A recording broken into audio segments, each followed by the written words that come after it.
Hello everyone. ये video में मैं द लिमिटेशन एक्ट 1963 का सेक्शन 4 डिस्कस करने जा रहा हूँ। Section 4 of the limitation act talks about expiry of prescribed period when the court is closed. When the prescribed period for any suit, appeal or application expires on a day when the court is closed, the suit, appeal or application may be instituted, preferred or made on the day when the court reopens. बहुत ही short section है। Section 4 क्या कहता है कि अगर मेरा suit, appeal या application कोई भी लास्ट डे जो था वहां पे एक्सपायर हो रहा है बट वो डे कोर्ट बंद है। फॉर एग्जाम्पल 1 नवंबर 2024 को मेरा लास्ट डे है सूट, अपील या एप्लीकेशन फाइल करने के लिए, बट 1 नवंबर को संडे हो रहा है फॉर एग्जाम्पल। तो मतलब संडे को तो कोर्ट बंद रहता है, तो उसका मतलब मेरा जो ये अपील पीरियड, सूट, अपील या एप्लीकेशन फाइल करने का जो है वो नेक्स्ट वर्किंग डे मतलब 2 नवंबर को मेरा लास्ट डे हो जाएगा।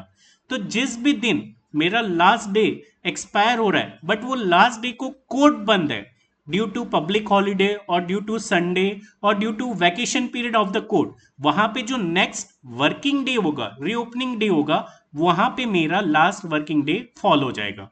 एग्जाम्पल के साथ समझ लेते हैं। फॉर एग्जाम्पल मेरा last limitation period for filing suit, appeal और एप्लीकेशन 7 नवंबर है जो कि संडे पड़ रहा है।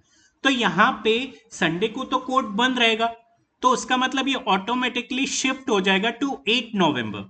देखो मेरा लास्ट डे 7 नवंबर को था बट 7 नवंबर को क्योंकि कोर्ट बंद है संडे इसलिए, तो मेरा शिफ्ट हो जाएगा last working day to 8 November. Limitation period जो है वो मेरा शिफ्ट हो जाएगा टू 8 नवंबर। तो यहाँ पे जो आपका लास्ट लिमिटेशन पीरियड है अगर वहां पे हॉलीडे है या संडे या कोई भी रीजन से बंद है, तो the very next working day of the court वहां पे आपका लिमिटेशन पीरियड एंड होगा। और एक एग्जांपल के साथ समझ लेते हैं। सपोज मेरा लिमिटेशन पीरियड 7 नवंबर को एंड हो रहा था, खत्म हो रहा था। अब देखो 7 नवंबर को हॉलीडे, 3 नवंबर को भी हॉलीडे, दिवाली मान लेते ये पीरियड में फॉल हो रहा है फॉर एग्जाम्पल।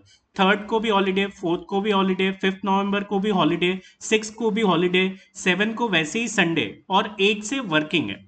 अब देखो मेरा लास्ट लिमिटेशन पीरियड जो है 2 नवंबर था, अब वो नेक्स्ट डे में शिफ्ट हो जाएगा बट यहाँ पे तो हॉलीडे है। हमने क्या कहा था कि वर्किंग डे जहां पे कोर्ट चालू होगा वहां पे शिफ्ट होगा, तो ये यहाँ पे वेनेसडे को शिफ्ट होगा बट वो हॉलीडे, वो शिफ्ट होगा थर्सडे को, वो भी हॉलीडे, शिफ्ट होगा फ्राइडे, वो भी हॉलीडे, सैटरडे और संडे वो भी हॉलीडे। इसका मतलब जब नेक्स्ट रीओपनिंग डे होगा फॉर द कोर्ट, यहाँ पे हमारा लिमिटेशन पीरियड एंड होगा।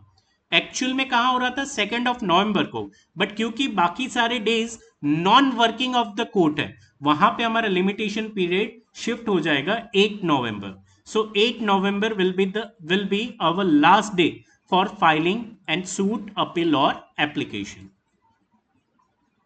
एक एक्सप्लेनेशन भी है। A court shall be deemed to be closed on any day within the meaning of this section if during any part of its normal working hours it remains closed on that particular day। अब explanation में क्या कह रहा है, suppose 2 नवंबर Tuesday working day था, court चालू था, but हम कई बार ऐसा देखते हैं कि कोर्ट में स्ट्राइक हो गया, जज ने स्ट्राइक किया हुआ है, एडवोकेट्स ने स्ट्राइक किया हुआ है, या किसी जज या एडवोकेट एक्सपायर हो गया, उसकी डेथ हो गई है, तो वहां पे उनको श्रद्धांजलि देने के लिए कोर्ट बंद डिक्लेयर कर दिया जाता है। तो जहां पे भी जिस दिन पे कोर्ट बंद डिक्लेयर किया गया है बाय द कोर्ट और बाय द एडवोकेट्स और बाय द जजेस, तो अगेन आपका लिमिटेशन पीरियड जो है नेक्स्ट डे पे शिफ्ट हो जाएगा। अगर किसी भी कारण से, आर्टिफिशियल रीजन से अगर यहाँ पे कोर्ट बंद है, तो वहां पे next working day of the court में आपका लिमिटेशन पीरियड एक्सटेंड हो जाएगा। सेक्शन 4 बहुत ही इंपॉर्टेंट है, कई कंपिटिटिव एग्जाम से पूछा भी गया हुआ है। So this was section 4 of the limitation act 1963। Thank you.